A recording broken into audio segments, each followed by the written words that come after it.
Celestia Quixs, pronounced Keys, has been publishing the kind of content that makes you want to check your own phone bill, call your estranged relatives, and then immediately reconsider both. This episode covers 3 territories from Celestia Quixs: a months-long battle with Verizon that turns out to have a rogue insider at its center, a decades-long family scapegoating system documented with the precision of a forensic audit, and the question of what it means to fight for care and accountability when every institution has already decided not to engage. Let's start with the telecom nightmare. The frame here is what happens when a carrier's automated fraud system and an unauthorized employee access the same account simultaneously, and neither the customer nor the executive escalations team can see both problems at once. The FCC complaint post lays out the timeline. From activation in May 2026, Verizon repeatedly placed fraud flags on the SIM profile. The flags did not interrupt service. As the complaint states directly, they only damaged the number's external reputation, causing unrelated third-party platforms to block shortcodes and thereby disrupting the complainant's business. So the line works fine. PayPal just won't send you a login code, which is a meaningful distinction when your entire financial life runs on two-factor authentication. And when she tried to file an FCC complaint about it, the fraud flags blocked the FCC's own online submission form, even across different browsers, networks, and contact numbers. The post includes a screenshot of the error message. The system she's trying to report is actively preventing her from reporting the system.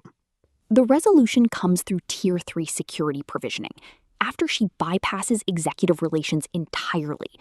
A tech confirms the fraud hold exists, confirms a whitelist token will be applied within 5 to 6 days, directly contradicting a written letter from executive relations claiming, in her words, that there are absolutely no fraud blocks and that whitelist tokens are completely unrelated to our services. 2 divisions of the same company, opposite facts, one of them in writing. The second post, The Tale of Two Tellies, fills in what executive relations couldn't see. A Verizon and Asurion CSR had accessed her account without authorization, using a PIN she'd given him on June 3rd during a lagged authentication attempt.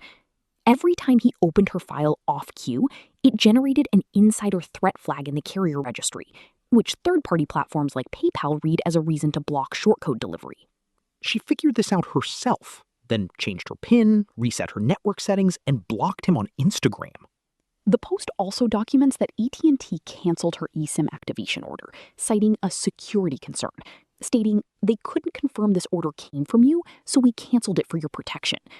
That's the downstream effect of the reputation damage, a competing carrier treating a legitimate service request as potential fraud. She ultimately resolved it through US Mobile, which issued a new number and activated an eSIM on her deactivated T-Mobile phone without requiring a contact number during sign-up. The question across this territory is how a family system sustains itself for decades when one person in it refuses to stop telling the truth. The post, Confronting Family Abuse and Medical Neglect, maps the structure. Childhood scapegoating beginning at age 3. A mother who told a 13-year-old to stop singing because she didn't need her being happy around there. A 2022 comprehensive psychological assessment that identified the underlying condition as CPTSD from lifelong family scapegoating abuse, not the treatment-resistant depression that led to 12 rounds of ECT in 1993. 12 rounds of ECT for a misdiagnosed trauma response? That's a long time to be treated for the wrong thing. The post connects the medical and family systems directly.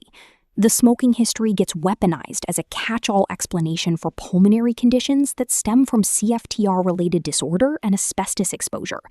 Physicians have told her antibiotics won't work for anyone who smokes, a claim she says the CDC debunked in an email response to her direct inquiry. She has the CDC's email? Of course she does. The Surviving Narcissistic Adult Children post documents the adult generation of the same pattern. A letter to an estranged son who accused her of attempting to drown him as an infant after watching a television program on the subject. and a daughter whose false public accusations surfaced 2 years after an estrangement that began when the family refused to accept her forensic account of a 2019 murder-suicide. The family responded to her terminal illness announcement with a dead-naming gift, a notebook printed with her birth name, published under an imprint whose name translates from Gaelic as crime or sin, shipped to her legal name. The Jobette Kafka Murphy post names the cumulative absurdity directly. Job's suffering, Kafka's inescapable bureaucratic nightmare, Murphy's law, and reframes it as a survival strategy. The gallows humor, as the post frames it, is both a coping mechanism and an analytical tool. It's what allows her to keep producing documentation while the documentation keeps accumulating. The post also documents a precision-timed incident involving her sister's German godmother appearing in her social media activity at the exact moment she reached out to that sister for help escaping a situation where her oxygen concentrator had been moved in a way that limited her flow from 8 liters to 4. The Understanding Domestic Violence Narratives post uses the Depp Heard defamation trial as a lens for something she's been living. The specific damage done when someone presents an incomplete truth as the whole truth, and what accountability actually requires. The post's argument about the trial is precise. It wasn't about who was abusive. The post acknowledges both were. It was about defamation, which requires a lie and intent to defame. As the post states, the truth teller is the one who tells the whole truth, even when it makes themselves look bad. She applies that standard to herself throughout the family posts. She documents her own parenting failures, her own role in repeating patterns, her own compliance with cessation prescriptions she ultimately couldn't complete without trauma-based IOP that was denied because nicotine use doesn't qualify as a substance use disorder under intake criteria. The Generation Jones post situates all of this generationally. The microgeneration born in 1955 to 1965 that paid into every system, economic, medical, familial, civic, and is now watching those systems default simultaneously. The post's argument is that the pattern recognition she experiences as a level 1 autistic person with CPTSD hypervigilance and hypermnesia isn't a cognitive distortion. It's unfiltered tracking of real systemic failures, and pathologizing the tracking is how institutions avoid accountability for what's being tracked. "Your cognitive dissonance is not my cognitive distortion" is a sentence that does a lot of work in a small space. The podcast episode, Systems, Neglect, and Survival, pulls the full arc together. EHL flags traveling through Epic's Care Everywhere framework before she even arrives in Nevada.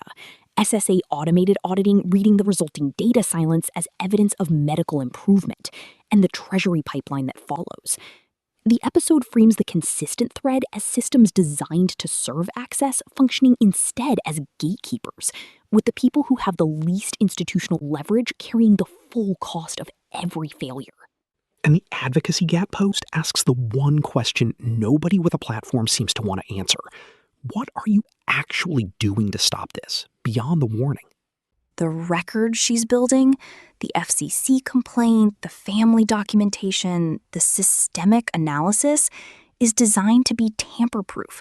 Not because anyone is listening now, but because the archive exists outside their ability to rewrite it.